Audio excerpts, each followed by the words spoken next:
자, 안녕하세요. 조기현 변호사입니다. 온라인상 명예훼손과 모욕죄가 요즘 많이 문제됩니다. 지금 본 질문도 그런 형태의 질문이어서 질문을 먼저 살피고 답변 드리겠습니다. 제가 사이버 명예훼손죄와 모욕죄로 고소를 당했습니다. 사건은 지금 검찰로 송치됐습니다. 검찰청 형사조정실에서 날짜를 알려주고 조정기일에 출석하라고 했습니다. 궁금한 것은 다음과 같습니다. 질문 6개가 있는데 하나씩 질문 보고 답변 드리는 형태로 제가 답변 드리겠습니다. 질문 먼저 볼까요? 형사조정 날짜가 나왔습니다. 피해자도 합의의사가 있는 건가요? 피해자가 그냥 안 나올 수도 있습니까? 예, 형사조정 날짜가 나왔다고 해서 피해자가 합의의사가 있다라고 확신할 수는 없습니다. 물론 피해자 측에서도 합의의사가 어느 정도 있었기 때문에 조정 날짜가 잡혔지만 피해자가 당일에 안 나올 수도 있고 당일에 나온다 하더라도 합의가 불발될 수도 있습니다. 자, 두 번째 질문입니다. 피해자가 합의의사 있다는 것을 알아내기 위해서 담당 검사한테 물어보면은 담당 검사가 피해자의 합의의사가 있는지 여부를 보통 가해자인 저에게도 알려주나요? 예, 담당 검사실에 문의를 해보시는 것도 괜찮습니다. 피해자가 명백히 합의의사가 없다면은 형사 조정 당일에 가봐야 시간만 날리는 결과가 될 것이기 때문에 담당 검사실에 전화를 해서 수사관이나 검사로부터 피해자 합의의사가 존재하는지 여부를 확인하시기 바랍니다. 세 번째 질문입니다. 안 나온다면 다시 합의를 볼 자리를 마련할 수 있나요?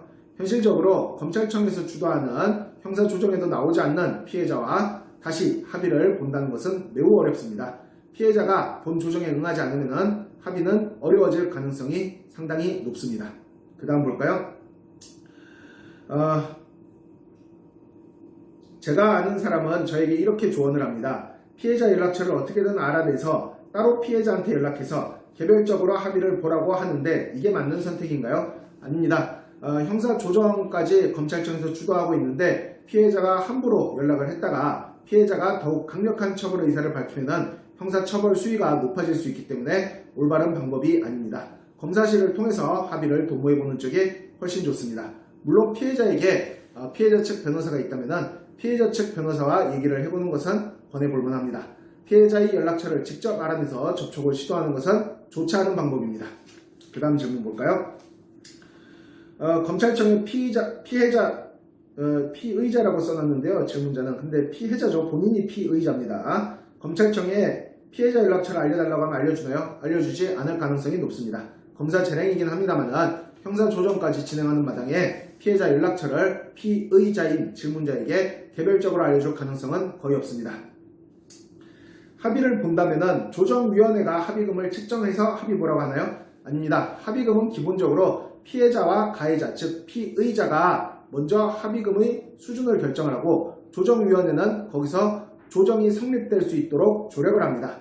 물론 피해자는 통상 높은 정도의 합의금을 요구하고 가해자는 그 합의금을 깎으려 하기 때문에 조정위원들이 적당히 개입을 해서 조정이 성립되도록 지도할 것입니다. 변호사를 선임해야 한다면 하겠습니다.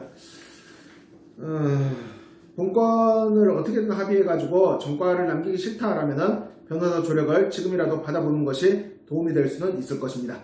조기현 변호사였습니다.